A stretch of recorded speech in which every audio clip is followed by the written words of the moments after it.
Le Grand Matin Sud Radio. L'enquête de la matinée. Et à 9h13 ce matin, on vous parle des résultats du bac avec cette question: faut-il sanctionner les professeurs grévistes, Véronique Jacquier? Alors on parle des 700 correcteurs sur 175 000 qui sont encore jusque-boutistes, évidemment. Du côté des auditeurs de Sud Radio, sur le compte Twitter de Sud Radio, c'est non à 55%. Ça vote beaucoup. Il y a beaucoup de commentaires. Ainsi, Damien nous dit: il manifeste depuis des mois sans être écouté. Un seul coupable de cette situation, Jean-Michel Blanquer. Eric lui précise: non, pas de sanction. Je vous rappelle quand même qu'ils ont dû corriger des copies de jeunes qui ne savent quasiment pas écrire leur nom. Et puis Aficionado, lui, est pour sanctionner les profs grévistes. Il nous dit: le point commun de la SNCF, de l'éducation, c'est de prendre les Français en otage. Autant je peux comprendre certaines revendications comme les classes surchargées, mais prendre en otage les élèves, là vraiment ras-le-bol de ces profs qui sont souvent des gauchistes. Voilà, comme ça les choses sont dites. Il y en a d'autres qui disent... il y en a pour tout le monde. Aussi, oui, il y en a pour tout le monde. Il y en a aussi globalement qui disent: le droit de grève ne permet pas tout. Alors pour en parler, nous sommes avec Xavier Marant, qui est secrétaire général adjoint du SNES FSU. Bonjour. Bonjour. Vous soutenez les grévistes. Oui. Il y a en face de vous Catherine Navbecki, qui est secrétaire générale du SGEN CFDT, pas facile à dire pour moi. Bonjour, bienvenue sur Sud Radio. Bonjour.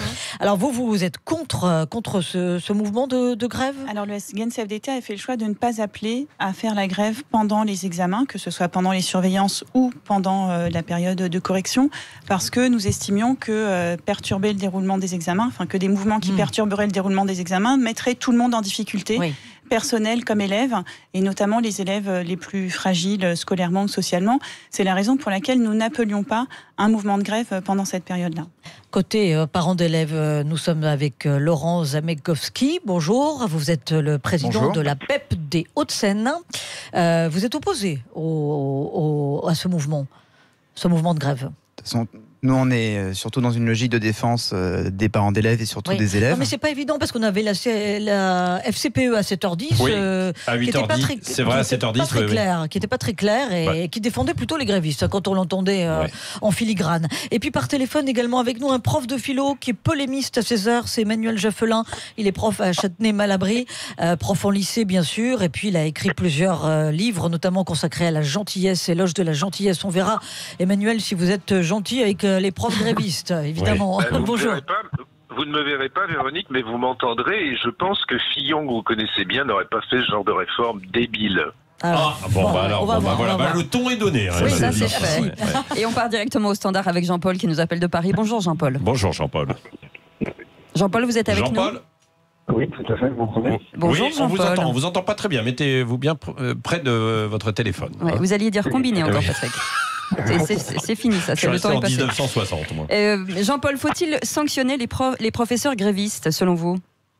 Oui, je le pense, oui. On peut avoir peut-être de l'affection pour certains mouvements, mais encore une fois, c'est en finalisant... Oh là là, Jean-Paul, on ne vous entend pas très bien. Mettez-vous, alors je ne sais pas où vous êtes situé, mais mettez-vous bien près de votre haut-parleur, effectivement, pour pouvoir... allez-y de nouveau, parce qu'on ne vous comprenait pas, Jean-Paul. Allez-y. Bon. Est-ce que vous m'entendez mieux là? Oui, alors c'est un peu mieux, mais c'est vrai que la ligne n'est pas très bonne. Mais alors, allez-y, Jean-Paul, quand même. Bon, voilà, en fait, encore une fois, c'est dans la finalité du parcours des élèves qu'ils se voient sanctionnés. Oui. Et je trouve que c'est absolument pas normal. Ces professeurs ont sûrement de très bonnes raisons de faire certaines choses, mais c'est absolument pas légitime. Oui. Ils prennent à la fois les jeunes, les parents en otage, ça c'est vrai. Ils ne relient absolument pas l'impact que cela amène sur ces gamins. Et ces gens qui aujourd'hui en veulent à Blanquer, n'oubliez pas que pendant des décennies, ils ont été un peu, les acteurs de leur perte. Donc voilà, ils ont été assez lourds avec certains gouvernements et aujourd'hui ils ne sont pas exclus comme ceux de droite. C'est tout à fait normal. Merci Jean-Paul. Je ne vous prends pas plus longuement parce que c'est vrai que la ligne n'est pas très bonne. On va essayer d'améliorer ça quand même. Mais c'est Xavier Marant, secrétaire général adjoint du SNES FSU, qui va vous répondre. Oui, non, je réfute complètement le terme de prise d'otage des élèves. Enfin, excusez-moi, mais quand on sait ce que c'est vraiment qu'une prise d'otage, c'est totalement déplacé d'utiliser ces termes-là. Ouais. Donc voilà. Par contre, effectivement, les personnels font valoir leur droit de grève, qui, je rappelle, est un droit constitutionnel. Ils ont corrigé les copies. Ils ont une conscience professionnelle très très ancrée. Je crois que ça, personne ne peut leur nier. Ils ont préparé leurs élèves toute l'année avec zèle et dévouement, comme ils le font d'habitude. Et du coup, le problème, c'est qu'ils en arrivent à une situation où, après avoir manifesté de nombreuses fois pendant l'année, le ministre est resté sourd. Mais est-ce que, pardon, je vous interromps tout de suite, mais est-ce que le ministre n'est pas resté sourd parce qu'ils sont minoritaires? Enfin, on le voit là, 700 profs grévistes sur 175 000, même s'ils ont été un peu plus nombreux, ils ne représentent pas l'ensemble de l'éducation nationale. De là à dire qu'ils représentent l'ensemble de l'éducation nationale, on ne se serait jamais permis de dire ça. Par contre, qu'ils soient minoritaires, la réponse est non. Quand on voit la manière dont le ministère calcule les chiffres de grévistes, on sait bien que ces données-là, elles sont pas pertinentes. Ouais. Non, je crois que le défi et l'opposition à la réforme du lycée et du baccalauréat est soutenue par une grande majorité des collègues. Évidemment, certains ne le manifestent pas par la grève, par la manifestation, ne le manifestent pas non plus en retenant les notes du baccalauréat, mais le manifestent par d'autres moyens. Ça, c'est l'attitude qu'a choisi le SGAN CFDT, Catherine Neuf-Bettky. D'abord, ce que je tiens à dire, et pour le coup en étant d'accord avec Xavier Marron, c'est que utiliser le terme de prise d'otage et aller au-delà du sens des mots et de la réalité, parce que c'est pas une prise d'otage. Effectivement, les collègues, quel que soit leur choix en matière d'action dans la période, ont préparé les élèves toute l'année, ont corrigé les copies du baccalauréat, et je pense que nombre d'entre eux sont aujourd'hui devant les centres d'examen, comme chaque année, pour être aux côtés de leurs élèves au moment où ils apprennent les résultats du premier groupe d'épreuves et pour les accompagner dans leur choix d'euros de rattrapage, le cas échéant, leur rappeler ce qu'ils ont à faire pour s'inscrire dans l'enseignement supérieur et poursuivre leur parcours. Donc ça, c'est un premier point extrêmement important. Et par ailleurs, il y a une opposition à la réforme du bac et du lycée telle qu'elle est proposée par le ministre à l'heure actuelle, qui est plus importante que le nombre de grévistes dans l'année, de manifestants dans l'année et de collègues qui se sont engagés dans des actions pendant la période du baccalauréat. Et au SGAN CFDT... Mais qu'est-ce qui ne va pas dans cette réforme sur le bac pour que les auditeurs de Sud Radio comprennent bien? C'est quoi? C'est le contrôle continu? C'est quoi?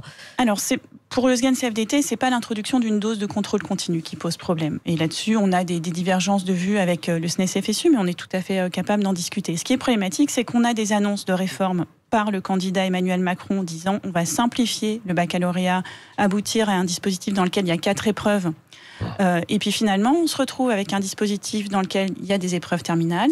Il y a 3 périodes entre la première et la terminale d'épreuves en cours de formation, plus du contrôle continu, ce qui fait qu'on soumet les personnels et les élèves à une pression à l'évaluation, non pas seulement pendant une semaine à la fin du cycle terminal, mais pendant toute l'année de première, toute l'année de terminale. Des incohérences aussi parce qu'on nous promettait un baccalauréat dont les résultats allaient être pris en compte pour le passage dans l'enseignement supérieur, puisqu'aujourd'hui on est dans une situation paradoxale. Les épreuves terminales ont lieu alors que la plupart des élèves connaissent leur affectation dans l'enseignement supérieur, ou qu'en tout cas ce sont bien les notes de contrôle continu en réalité qui contribuent à leur orientation dans l'enseignement supérieur, et on n'est toujours pas sorti vraiment de ça, puisqu'à l'heure actuelle le ministère continue à proposer un calendrier où une partie des épreuves terminales du baccalauréat auront lieu après la phase d'affectation dans l'enseignement supérieur et de la recherche. Est-ce qu'il ne s'adapte pas à une réalité, tout simplement? En tout cas, ça montre, pas une hypocrisie. Pour le SGAN CFDT, ça montre que cette réforme est incohérente, qu'elle a été mal construite, et on est un certain nombre d'organisations syndicales à avoir voté contre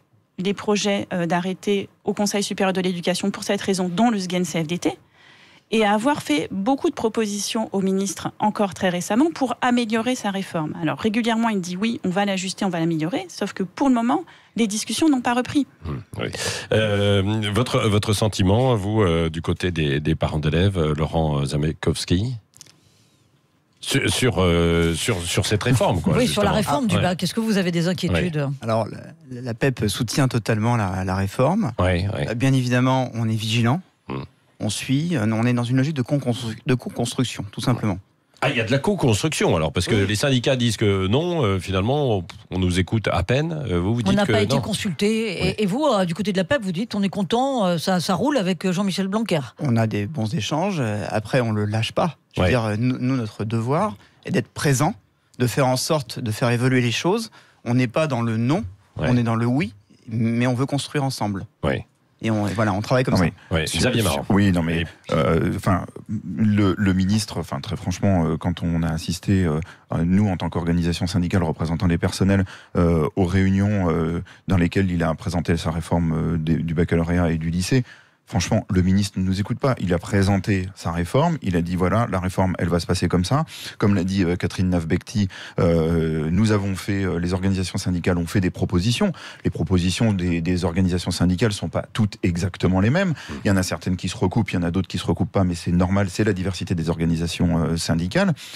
Mais derrière, le ministre ne fait rien. Il n'entend pas les organisations attendez, syndicales. S'il se met à vous entendre, je vais vous provoquer et faire l'avocat du diable, mais s'il se met à vous entendre, est-ce qu'il fait quelque chose? Est-ce qu'il bouge quelque chose? Est-ce qu'il réforme quelque chose?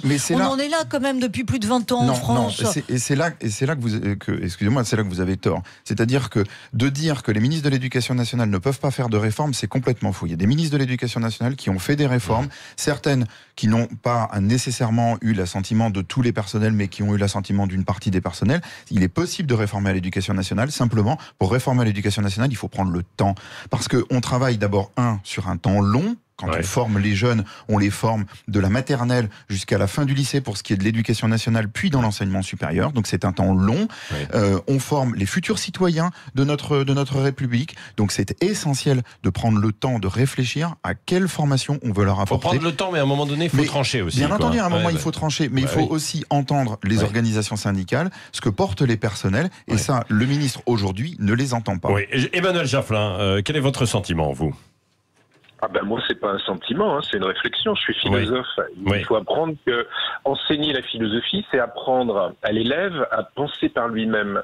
C'est l'inviter à exercer son jugement. Donc, le prof de philosophie, ça n'est pas un enseignement. Et je vais faire une comparaison qui va vous faire réfléchir et penser par vous-même. Mais la température a augmenté dans le sud de la France et elle a atteint un point qu'elle n'a jamais atteint dans l'histoire, plus de 45 degrés. Et il faut savoir que ça... Au mois de juin.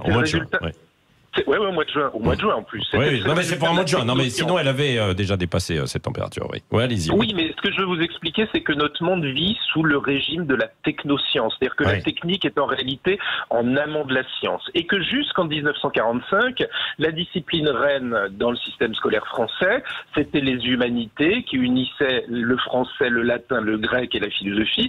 Et petit à petit, la science et la technique ont grignoté le pouvoir de ces disciplines qui aujourd'hui deviennent marginales. Et il faut voir que si on n'apprend plus à penser par soi-même, mais c'est pas 45 degrés. Oui, mais Emmanuel Jaffelin, aidez-nous là pour comprendre Jean-Michel Blanquer. Est-ce qu'il a raison d'être dans une forme d'immédiateté ou est-ce qu'il faut privilégier le temps long comme le demande le SNET FSU? Est-ce qu'il y a quelque chose à construire quand même?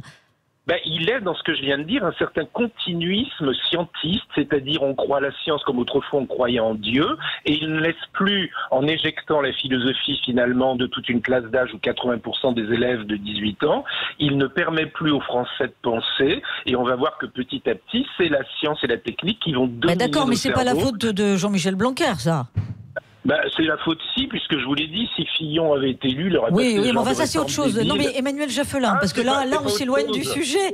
Non mais Emmanuel Jaffelin, votre regard de prof sur cette réforme du bac et l'introduction d'une dose de continu. Et surtout sur l'action en fait quand même aujourd'hui de l'action des grévistes, c'est-à-dire qu'on retient des notes. Alors je sais pas si ce sera en fait conséquent ou pas, mais on le répète, le bac c'est quand même en fait sans doute l'un des symboles les plus importants de notre République. Est-ce qu'on peut jouer en fait avec ça, qu'on soit prof, qu'on soit ministre ou pas? Emmanuel Jaffelin. On va pas faire de la philosophie en fait en 10 minutes, mais là-dessus en fait c'est important quand même.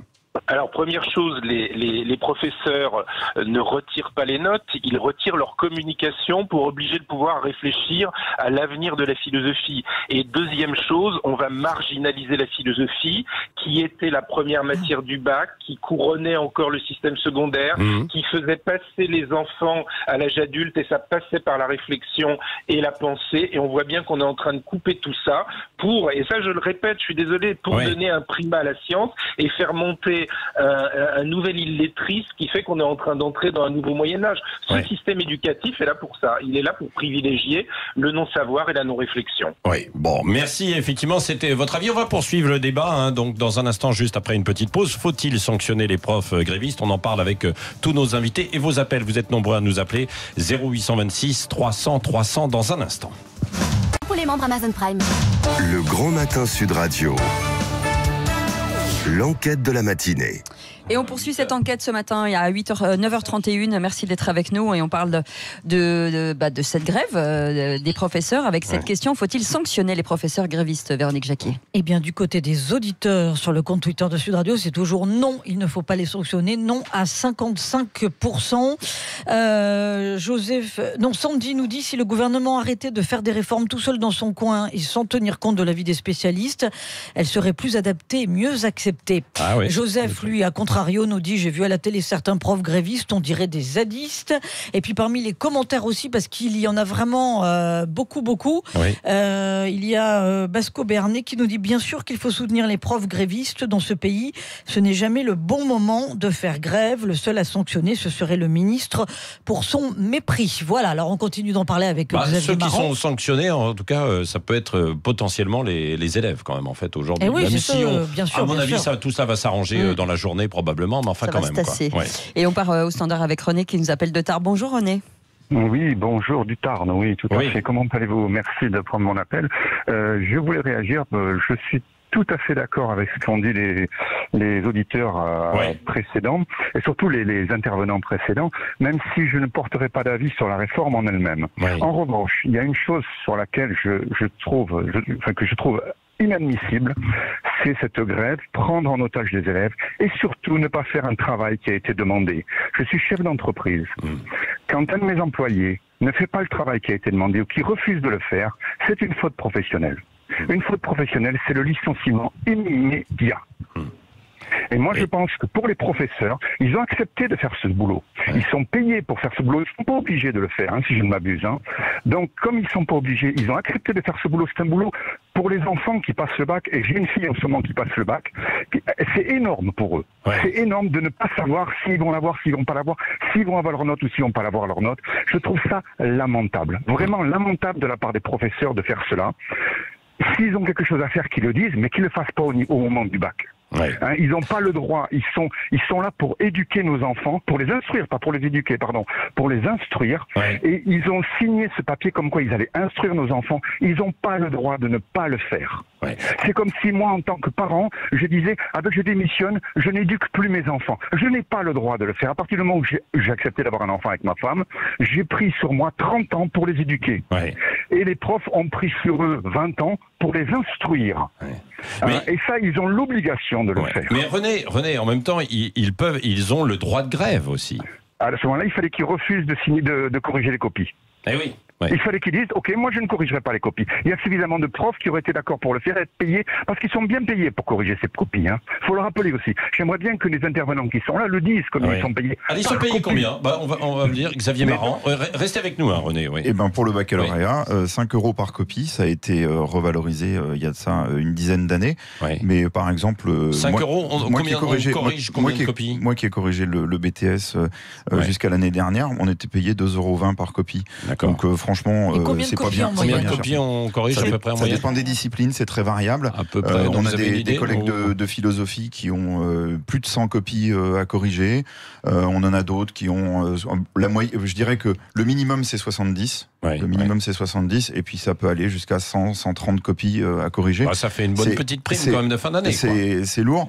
C'est beaucoup de travail. Mais c'est beaucoup de travail. Non mais Catherine Nave-Betki, mais comment vous pouvez dire ça? En fait, il y a des auditeurs qui travaillent de l'autre côté, qui gagnent 1200, 1500 € par mois et qui travaillent beaucoup. Et vous dites, mais c'est beaucoup de travail. Mais évidemment que c'est du travail. Qu'est-ce que vous croyez quand on se lève en fait à 4h30 du matin, c'est pas du travail? C'est pas une opposition. C'est pas une opposition entre professionnels. Mais oui, mais arrêtez de dire c'est beaucoup de travail. C'est du travail. Le travail, c'est évidemment quel qu'il soit. Oui, bien sûr. Vous avez raison, tout travail est important. Ce que je souhaite dire par là, c'est que les enseignants qui ont une conscience professionnelle extrêmement forte, lorsqu'ils corrigent des copies du baccalauréat, ils ont conscience de corriger les copies d'un examen préparé par des jeunes sur 2 années, puisque je rappelle que l'évaluation porte sur le cycle terminal, c'est-à-dire la première et la terminale, et que c'est un enjeu de tout le cycle scolaire. C'est aussi le rapport via la copie d'un élève au travail de préparation d'ensemble de collègues sur plusieurs années, et ils savent très bien l'enjeu de l'examen pour les élèves. Donc c'est un travail qui a une charge mentale particulière. qui est celle de corriger des copies pour un examen national. C'est une évidence, c'est ce que dit d'accord, Catherine enfin bon, de là à dire c'est du travail. Non, mais parce qu'il y a un discours ces temps-ci. Vous n'imaginez pas la pression qu'ont les correcteurs quand ils corrigent les copies. Ouais. Mais, mais dans ces conditions qu'ils ne corrigent pas. Mais non, c'est pas ça. C'est pas ça le problème. Attendez, vous êtes en train de remettre en question la conscience professionnelle des personnels. Ah bah de certains aujourd'hui, oui. Non, ça je peux pas vous le laisser aujourd'hui, oui. Non. Ah bah de certains aujourd'hui, oui. Non, mais je le fais en fait comme je relais ce que disent certains auditeurs, pas tous, mais je le fais. Vous le relayez, mais moi je vous dis, nos collègues ont une conscience professionnelle très ancrée. C'est ce qu'a dit Catherine Nave-Becti. Ils ont corrigé leur copie avec un grand zèle, un grand dévouement. Et de ce point de vue-là, peut-être qu'effectivement, ils retiennent les notes pour l'instant, mais ils l'ont tous dit. Les copies, ils les remettront à un moment ou à un autre. Mais il y a un moment où il faut dire stop, ça suffit, le ministre ne nous entend pas, il faut marquer le coup. Ça on comprend, oui. Laurent Zamekowski. Alors moi j'ai juste une question à vous poser, c'est dans ce cas-là, ce qu'a dit l'auditeur, pourquoi n'ont-ils pas refusé de corriger les copies ? Mais parce que le problème de refuser donc là, de corriger les copies... Donc là, c'est un moyen de chantage. C'est un moyen de chantage. Pas du tout. Si. Pas du tout. Non, mais non. Reconnaissez-le, Xavier Marand, bien sûr que si. C'est pas un moyen de chantage. Pour la raison suivante. Corriger les copies du baccalauréat, ça fait partie des missions des personnels et ils assument leur mission.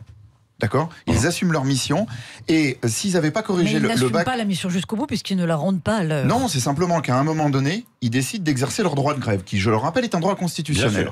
Donc, dénier le droit de grève, ils auront des prélèvements de 1/30 à partir du moment où leur service a été constaté comme non fait et donc pas sur les 15 jours de correction comme a essayé de menacer le ministre Jean-Michel Blanquer. Donc, ils exercent leur droit de grève. Mais ils ont une conscience professionnelle qui fait que ils ont pris leurs copies pour éviter que les copies ne retombent sur les autres collègues qui n'auraient pas été grévistes. Ils ont corrigé consciencieusement leurs copies. Ils vont jusqu'au bout. Ils retiennent les notes quelque temps. Et le problème, il est ce qu'a dit Catherine Nave-Becti tout à l'heure, c'est que aujourd'hui, Parcoursup, l'angoisse de Parcoursup, l'angoisse de l'affectation dans l'enseignement supérieur, malheureusement, les élèves se le sont déjà pris en pleine figure au mois de mai, au moment où justement ils étaient en train de réviser leur baccalauréat, où ils ont du coup subi une pression plus importante. Qu'est-ce qu'il faudrait faire alors ? Il faudrait attendre les résultats du bac. Bien entendu.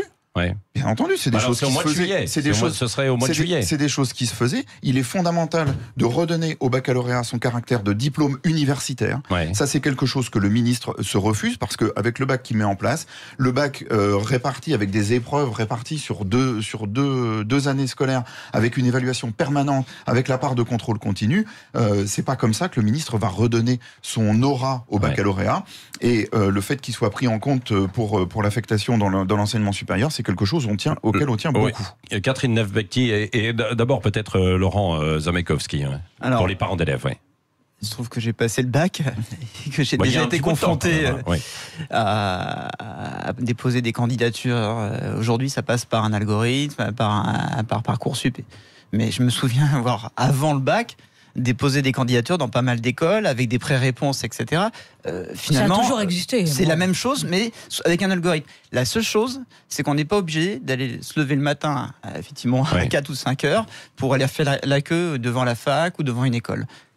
Voilà. Donc sincèrement, l'excuse. C'est une amélioration, c'est ce que vous dites, quoi. Bah, oui, mais je veux dire dans l'absolu, et en plus de ça, on sait très bien qu'il y a une augmentation du nombre de bacheliers. Et qu'on donne le bac à 80% d'une classe de génération. Donc pardonnez-moi, le niveau est dévalué quand même. Parce que si on donnait à 50%, le niveau sera évalué, c'est parce qu'il y en a en fait beaucoup plus. Qu'est-ce que vous diriez de l'éducation nationale si le bac n'était obtenu que par 50% des élèves ? Vous diriez quoi de la qualité de l'éducation nationale ? Mais s'il y avait d'autres filières de qualité, mais qu'on oublie un peu le bac. Mais c'est ce qu'il y a. Excusez-moi. Mais c'est ce qu'il y a, parce qu'on parle souvent en fait des généralistes. Il y a 3 filières au baccalauréat, la filière générale, la filière technologique, la filière professionnelle. Donc c'est sur l'ensemble de ces 3 filières-là qu'on a effectivement 80% d'une classe d'âge qui sont au baccalauréat. Donc s'il vous plaît. Et on oublie souvent les filières effectivement professionnelles. Bien entendu. Oui, Catherine Nave-Becti. Oui, je voulais dire que le débat qu'on a eu tout à l'heure un peu vif montre que la difficulté d'action pendant la période du baccalauréat, c'est ce qui avait amené notre décision, c'est que ça met en tension l'ensemble de la société. Et parce que, effectivement, c'est générateur d'angoisse pour tout le monde et que ça met en tension professionnelle aussi les agents, que ce soit ceux qui ont décidé de faire grève et de retenir les notes ou ceux qui ne l'ont pas fait. Et c'est ça qui est très difficile et qui complique nos débats.